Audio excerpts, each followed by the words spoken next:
So guys आज चाहिँ हामी मटन बिरयानी बनाउन गइरहेको छौँ अनि यहाँनिर चाहिँ हाम्रो प्याज कटिदिएको छ। यहाँनिर हामी चामल भ्लग चाहिँ हाम्रो रेसिपी चाहिँ नयाँ तरिकाबाट बन्छ। अनि यतापट्टि मेरो साथी यतापट्टि चाहिँ अर्को देखाउनु भएको गाडीमा।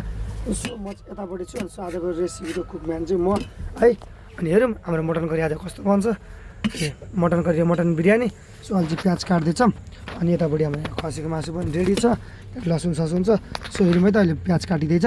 चाहिँ हाम्रो मटन बिरयानीको लागि प्याज, लसुन अनि तेल, खुर्सानी अनि टमाटर गइसक्यो।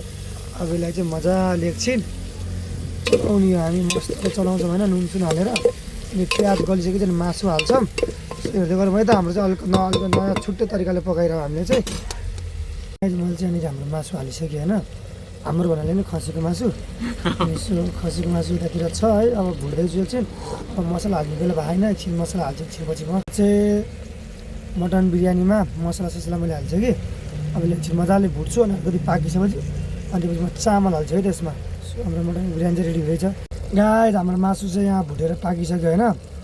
अब यसमा चामल हाल्छौँ अनि त्यसपछि यसलाई मटन बिरयानी बनाउँछौँ। चाहिँ म चाहिँ कुकम्यान, यता हाम्रो साथी जरको। सो यो चाहिँ हाम्रो पोखराको ट्रिप हो। अनि पोखराको ट्रिपमा अब खाना अब के खाँदा नि तिनजना अनि गाडीमै पकाउँ भनेर पकाएर खाएको मिठो हुँदैन नि त। अनि बिरयानी बनाउनु मन लाग्यो। अनि बिरयानी बनाएर हामी हान्दिएर अब दाइ चाहिँ उता जानुभयो, खै कता जानुभयो। अनि हामी चाहिँ त्यहाँ दुईजना गाडीमै छौँ। सो हेर्दै गरौँ। यहाँनिर चाहिँ चामल हाल्छौँ हाम्रो।